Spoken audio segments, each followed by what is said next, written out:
On va parler d'énergie ce soir sur Monaco Info en recevant Thomas Battaglione, le directeur de la SMEG. Bonsoir à vous. Bonsoir. Fournisseur, distributeur d'énergie à Monaco. Pendant cette crise, tout s'est bien passé pour vous? Alors, tout s'est bien passé et c'est d'ailleurs l'occasion pour moi de rappeler que l'électricité, on a tendance à l'oublier, est un bien essentiel, particulièrement pendant la crise. Alors, on pense bien évidemment aux personnes qui ont été confinées. On pense aussi l'électricité fait fonctionner les services de l'État, a fait fonctionner les hôpitaux, a fait fonctionner les infrastructures de communication qui ont été particulièrement sollicitées pendant le confinement. Et vous, M. Paco, a fait fonctionner votre émission. Sans électricité, vous n'auriez pas pu tourner votre belle émission. Donc, bref, en fait, l'électricité est vitale à Monaco. Et sans électricité de manière durable, le pays est totalement à l'arrêt. Thomas Battaglione, quand on prononce le mot de crise, est-ce qu'automatiquement on pense à coupure? Est-ce que ça a existé? Alors justement, ça c'est les points positifs, c'est les leçons qu'on a tirées de cette crise. On a réussi à être suffisamment flexible, à mettre en place une organisation qui a permis d'éviter, d'une part, les coupures d'électricité, donc on ne peut que s'en réjouir, et d'autre part aussi, d'un point de vue sanitaire, on n'a eu aucun de nos agents qui ont été contaminés, ce qui est également un motif de satisfaction pour nous. Est-ce que vous avez eu des soucis, vous, avec vos employés? C'est quoi, c'est une centaine d'employés à la SMEG? Avant même les mesures de confinement sur Monaco, on a décidé de revoir complètement notre organisation. Le week-end qui précédait, on s'est donné 48 heures. On a mis en place, pour sécuriser la fourniture d'électricité, des petites équipes opérationnelles qui étaient capables de se projeter très vite en 24 heures afin de réparer les éventuelles anomalies. Et après, par rapport à votre point sur l'emploi, effectivement, il y a tout un tas d'autres activités à la SMEG, des activités commerciales, de relations clientèle, de développement. Toutes ces activités ont été dématérialisées en 48 heures. Et la consigne que moi j'avais passée aux collaborateurs, c'est le lundi 15 mars, à part les petites équipes opérationnelles qui sont vitales, tous les autres collaborateurs restent à leur domicile. Est-ce qu'aujourd'hui vous pensez déjà développer d'autres axes chez vous, à la SMEG notamment?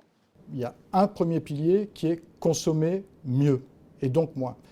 Et donc je vais être un peu provocateur, mais là on a des consommations qui ont été de moins 20% pendant la période de confinement, avec moins 50% sur le secteur hôtelier, moins 33% sur l'industrie.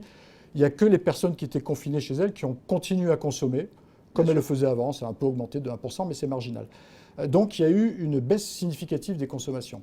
Progressivement, au moment où on se parle, là, aujourd'hui, on est encore à moins 10% en deçà des consommations qu'on a l'habitude de constater. Est-ce que je dois me réjouir de cette augmentation progressive des consommations? Si je pense emploi, économie, je vous réponds oui, immédiatement, mais sans aucun état d'âme. Si je pense préservation de la planète, je vous réponds non, sans état d'âme également. Voilà, donc ça, c'est un axe très fort de notre stratégie qui se décline sur tout un tas d'actions.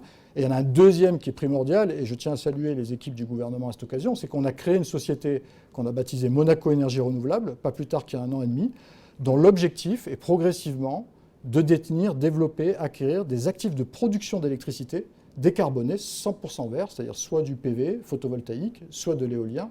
Et donc aujourd'hui, on a le plaisir, dans le cadre de cette société, d'avoir déjà des actifs qui produisent l'équivalent de 25% de la consommation monégasque. 100% autonome, peut-être en principauté. Alors je vais vous dire, je m'avance un petit peu, 25% dans 6 mois, parce qu'il y a certaines centrales qui sont déjà en exploitation, d'autres en construction. 50%, c'est l'objectif qu'on s'est fixé avec le gouvernement en 2025. Je ne vous cache pas qu'on va essayer de faire beaucoup mieux.